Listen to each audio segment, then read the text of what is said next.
channel. So today's gonna be a little bit of a different video. You're not gonna see my face today. You're gonna hear my daughter in the background. But I wanted to show you guys how I plan for daycare and what I use to plan for daycare. So I have my planner, I have some teacher stickers, I have my list over here, I have my kids' schedule down here, and I have my stickers over here, and I have my two favorite pens, the Sharpie pen. I love this guy. I don't think it's focusing. I love the Sharpie pen, and the Pilot G2. This is another favorite of mine. I'm sorry if it didn't focus. I'm not fancy like that. I apologize for the lighting. This is just what we're dealing with. I do not have lights, like professional lights, and it is dreary and rainy outside today, so I don't have good lighting. So I'm just gonna get right into it. I am a home daycare provider, as you guys know, and I needed a planner. Now, there are not very many planners out there for home daycare providers. There's a lot of teacher planners, there's a lot of life planners, just everyday life planners, there's student planners, but there's nothing that I found of good quality or something that I would use for daycare owners. So I purchased myself an Erin Condren teacher planner. Now, I purchased this when they were on sale. So this is actually a 2017-2018 planner. However, they don't date the planner. So I can date it for 2018-2019 with the Erin Condren date dot. So that really worked out for me. So let's just get right into it. I'm gonna walk you through how I customize my planner for daycare, and then I'm gonna show you how I plan for my week. So I got this watercolor apple print. I really like it. I got my name on it, and I got my daycare name on it. And then in the All About Me section, I'm trying not to show you any of my stuff. So I have my name, I have my address, and then I have any web resources. There's no passwords or anything over here, so I'm not worried about that. I don't really use this page too much, but I'm sure you could find some great uses for it. And then whenever I skip to this page, this is a parent communication log. Now, I made one of these further on in my planner before I realized that they had this. I clearly did not look through this planner very well. So they have this, but I know for a fact that I'm gonna need more than just this one sheet for a year. So I have made my own on one of the absentee pages, because I don't need to mark like when they're absent. I already know, I already have it logged because my kids sign in every morning, or my parents sign in every morning. So I created these custom labels to go up top here, and it just is basically what's in the front. It says parent communication, child's name, parent's name, reason, and reply. And I write down every single time I talk to a parent about anything. If there's an accident, like an injury, if we discussed potty training, if we discussed, changing the feeding schedule, if we discussed anything that we discussed, I write it down, because I like to have documentation of when I've talked to parents. And I also like to have documentation of when parents have raised concerns, or if I've raised concerns, so I can go back and say, hey, we talked about this on August 2nd, and this was the conclusion that we came to. I also write in here anytime I send a note home, not like the daily note, but like things for holidays and any other note that I might send home, I log it in here just so I can make sure everybody received one. So that's what I use this section for. So when you move on, they have a graph. I have not figured this out yet. I'm not sure what I'm gonna do with this. So I just moved into this planner. So I'm gonna figure out something to do with this. I'm just not 100% sure. And then, I'm sorry guys, I forgot to do the year plan. I am going to be writing all of my curriculum for the year. This weekend was actually my curriculum weekend, and I am planning for the whole year. So I'm gonna write that down there. And then when you go to, I'm not gonna show you my actual monthly spread because it does have children's names in it. But this is what the monthly spread looks like. And like I said, it's not dated, so I can date it myself, which is really, I'm gonna take you to where I actually do my day-to-day planning. So in the Erin Condren teacher planner, you have all of the months up front, and then you have your lessons. Now, I would prefer if this came with like 4 or 5 weeks of lessons right after it, like per month. So October or September, instead of it going directly into October, it would have like the lesson weeks there. I would prefer that, but that's okay. No big deal. It's kind of like the life planner where you have the monthly page and then you have the weeks after. I would prefer if they did that. Some people are not like that. That would just be my personal preference. And then have like extra ones in the back, if you know what I mean. So this is my lesson page. I'm covering this up because this has some of my students' names, but you will notice up top, I have created custom labels for up top, custom headers for up top. Now this was a template that I found online and I just customized it for me, for whatever worked best for me. So typically, if you turn the page, this is what the planner looks like. So it has subject, period, and time at the top. That doesn't pertain to me as a daycare provider. And I really wanted to utilize this space. Now, you don't have to print custom headers. I just find it more visually pleasing and I like it. So that's what it is. So I have already printed my ones for next week, and basically what I do is I print them on a full label sheet and I print multiple weeks at a time. That way I have them on hand whenever I need to go do it. Now you can, if you have a Cricut or a Silhouette, you can cut these out there. I just hand cut them because they're not very difficult. I do have a Silhouette and a Cricut, but I don't feel like whipping it out for a couple of labels. Anyway, so I put whatever week we're in here, and then you could see a little bit better. So in the first category, I have attendance, and this is where I write my kids' names, and I will highlight them in green if they were here, highlight them in red if they were not here. That helps me keep track of attendance besides the like sign-in sheets that I have. I'm sorry I don't have like pretty nails like everybody else does, but I'll get there, guys. The next one I have meals, and I did not finish filling it out for the week, but usually what I do is I will write breakfast, lunch, and our 2 snacks for the day here, and then I just check off as I serve them, and that helps me whenever I need to claim meals for the food program. In this one, I have circle time.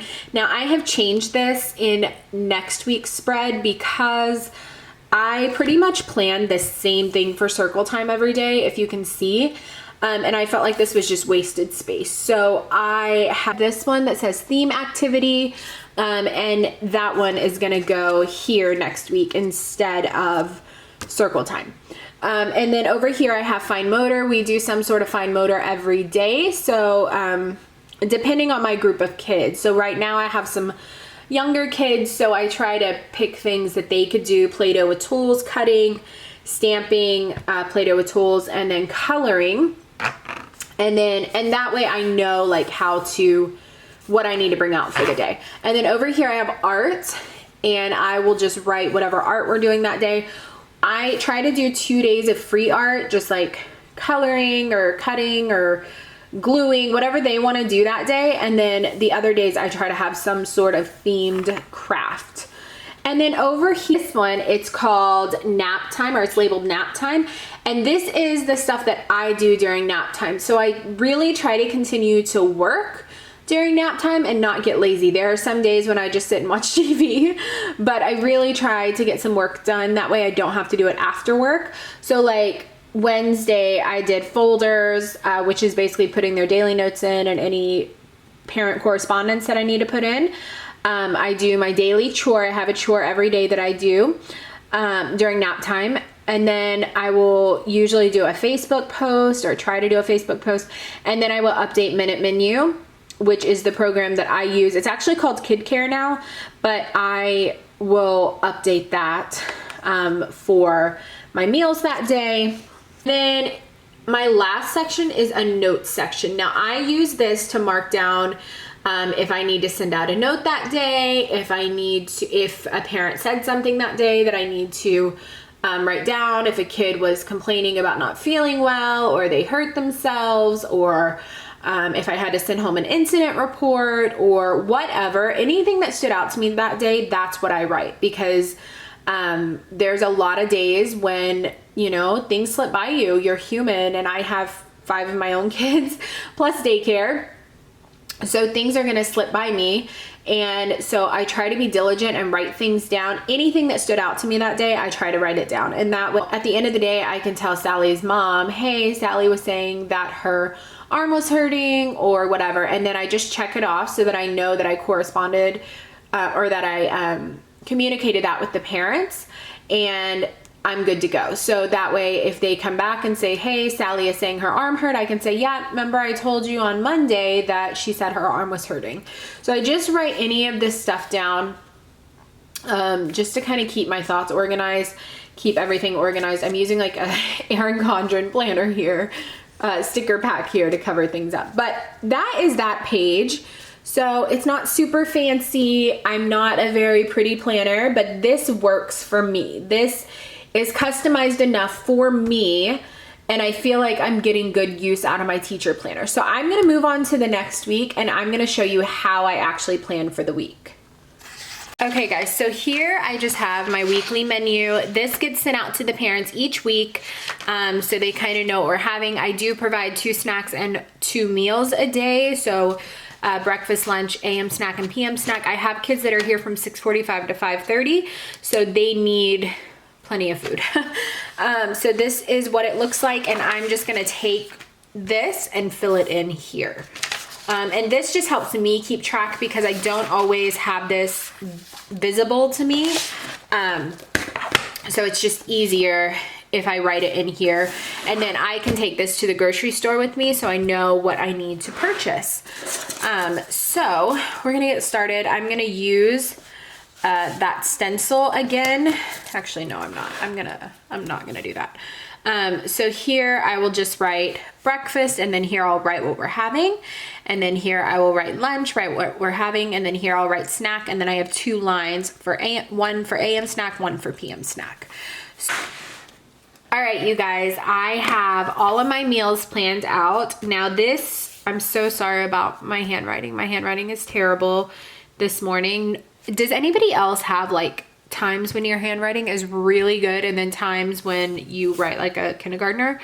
That is my handwriting today. So anyways, all my meals are planned out, so I know what I need to shop for. And then the next one is a themed activity. So I take whatever theme I have that week, and I will go ahead and write out my themed activities. Now I'm working on curriculum today, so I am not sure what I'm gonna plan for this week, but usually I would already know. I get a lot of my ideas off of Pinterest. I also get a lot of my ideas off of a website called Totschool, and I will link them down below. They have a lot of really, really good ideas, but it really depends on my age group. So if I have all infants, we're not gonna do this because, or we'll simplify it to suit the age of my kids. In my next category, I'm gonna flip my planner so you guys can see better. In my next category, I have fine motor. So I'm just gonna write in what we're gonna do for fine motor. Usually on Mondays, we like to do Play-Doh. This gets a lot of kids in the door who maybe don't want to come in. You know, after the weekend, it's really hard for kids to want to come to school or want to come to daycare because they want to be with mom and dad, and that's fine. So I try to plan something fun here. So we're gonna do Play-Doh with tools, and I know that's like a huge box just for that, but it works for me. Fine motor, we're gonna do, or Tuesday, we're gonna probably do cutting. They really enjoy cutting with safety scissors, and then I just let them glue. Wednesday, we're gonna do dot markers. They really seem to like that. Thursday, I'm not even sure, guys. I'm trying to think. We can do tracing. They like to trace. We're gonna do some tracing. And Friday, I'm just gonna make it a free choice. They can kind of do whatever they want. For art this week, I'm not sure what I'm doing for my 3 projects because like I said, I'm planning curriculum today, but I do know on Tuesday and Thursday, we have free art. So they can do whatever they want on those days, which is fun. And then during nap time, I need to make a list of the things that I do. So I have some basic things that I always do during nap time. So I'm gonna take my little stencil and I'm going to mark my little circles. These are not like perfect circles or anything like that. So I'm sorry if you are OCD. I am to an extent, but sometimes you just gotta do what you gotta do. See, look how off those are. Anyways, so the first thing I do is always do their folders. That's just easy for me. And when I say folders, that means checking their folders and also putting in their daily note. And any, like, if I have a Scholastic book order form, if I need to send on a menu or a calendar or something like that, it'll go in there. And then I always have a daily chore that I do. And it varies day to day. So some days I will do the floors, some days I will do the laundry, some days I will kind of deep clean the kitchen, some days I'll organize the daycare cabinet, any of those sort of things, deep clean the bathroom. I deep clean the bathroom a lot, but I do like to write it in one day just to make sure it gets a really good clean. So I'm gonna fill those out later. And then over here, this just stays open until I know any detail. So I have a little boy trying out this week. So he's going to come 2 days. Once mom tells me, then I will write in that he's going to visit those days. So that is how I use my Erin Condren planner for daycare. And then back here, I need to like cover up some stuff before I show you. So back here is the student checklist, and they have like, it just says student checklist. And then down here, you can put the kids' names. I don't know if you guys can see that. You put the kids' names. So I use my label maker to put their names here. And then up here, I write all of the stuff that needs to be turned into me. So when they enroll, I will write all of that stuff here or label it. And then I will just go down and check it off to make sure they have everything. And then anything additional, if I have a water play permission slip, or if I have, you know, signups for like a party or something, I will write that here and then just check it off. If there's any addendums to licensing, any more forms that they need, I will put it here and check it off. Just any of those sort of things, that's what I put here. And there's a lot of these, which is really nice for me because kids change all the time in daycare. So it's nice to have multiple ones of these. And you can also use these for yourself. So you can, you know, make a little label and put like licensing checklist and just like write all the things that you need and check them off. Make sure you have them each month. So like write the months here and then write what you need here and check it off each month. Make sure you have your fire drill's done, your storm drill's done, we have to do playground equipment check. So that means I need to walk around my yard and check everything every single day so I can go and check that off and make sure I am keeping up with licensing.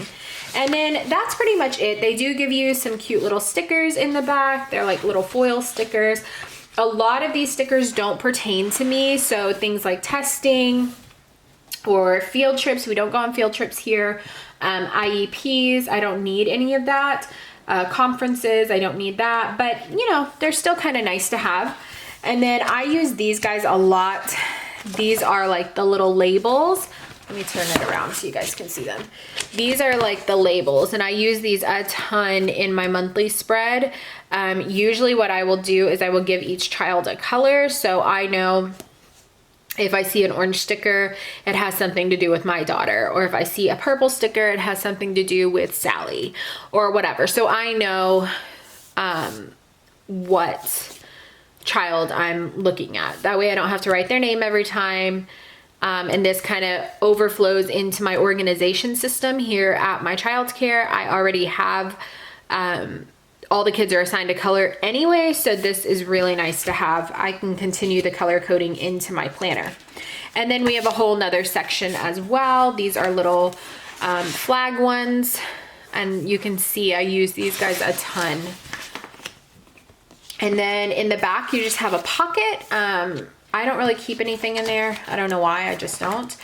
And then a little page protector. Sometimes I will put, well, actually not sometimes, I usually put this guy in there. So this is, let me back it up here.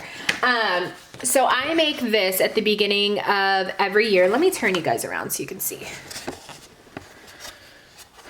So I make this guy at the beginning of every year, so I know the holidays for the year. I'm sorry, the lighting's bad. So I know the holidays for the year. All the ones in red are ones that I'm closed for. All the ones in green are things that I'm open for. And then in this category here, so hold on, let me walk you through. So I have the month of the holiday. I have the date of the holiday. And this is like when I'm closed. So like here, 12/24 to 12/25, I'm closed that day, those 2 days, 11/22 to 11/23, I'm closed those days. And then here we'll kind of list the holiday. So I have like all the major holidays. Now like Mother's Day and Father's Day, I'm obviously closed those days, but I want to remember them so we can make a craft for those days. So you'll see over here, it says Celebration Day. And this, I just write when we're gonna celebrate that holiday or when we're gonna do our themed craft or something like that. So for instance, like Valentine's Day, we're gonna have our Valentine's Day party on the 14th because it is a regular school day. But like things like Easter, Easter falls on a Sunday, obviously, 4/21. We're gonna celebrate that the Friday before, so 4/19. So I like to just lay this out at the beginning so I kind of have an idea of what I'm doing, when I need to order crafts, when I need to, when I need to plan to have things ready. And then over here, I just have a little checkbox that says reminder. And basically I just check off when I send reminders for these things. So I always try to remind my parents when we're having a class party or when I'm closed, or even when I'm open. So like Columbus Day, a lot of people have off for Columbus Day. So I will send out a note that says, hey, I just want to let you guys know I am still open, but if I don't have 2 or 3 or more kids sign up, I'm gonna go ahead and close that day because I don't want to open for just one child. So I will just put a little check mark here whenever I've sent the reminder, and that helps me stay on track. And then I do have another one for holidays and celebrations, but I have some kids' names on there. So it looks exactly the same, only it has different clip art, but it basically says who the person is, what the date of their birthday is, and what day we're gonna celebrate, and to send out a reminder. I like to send reminders about friends' birthdays just so the parents know we're probably gonna be having treats that day, and it kind of gives them a little bit of a heads up that their kids may be a little extra hyper that day. And also if they want to send something in, or if they want to send a little card or something for their friend, that helps, keep everyone on track. So my birthday is the first one coming up. It's September 11th. So we'll be celebrating that with some cupcakes on my birthday. So yeah, guys, that is it. This is what I use my Erin Condren teacher planner for. I really, really love this planner. I feel like out of all the planners, this is the most customizable, and it is a little bit big. It's like, I want to say this is, I don't know, it's about as big as a sheet of paper. So 8.5 by 11. But I still really love it, and I feel like this is going to serve me well for the next year. I also have a separate notebook that has a cover on it as well, and I just use that to write observations or notes. So that is it, you guys. I hope you guys enjoyed this video. Sorry for all the camera moving, sorry for the lighting. I'm not a professional planner, but this is just what works for me, and I hope this gave you some ideas of what you can do for daycare and how you can. So thank you guys so much for watching. I hope this was helpful to you. I hope you guys got some ideas on how to plan for daycare. customize these planners. They don't always have to be for the purpose they were intended. You can customize these to suit your needs. So I hope you guys like this video. Please give it a thumbs up. If you're new here, please consider subscribing to my channel, and I will see you guys in my next video. Bye.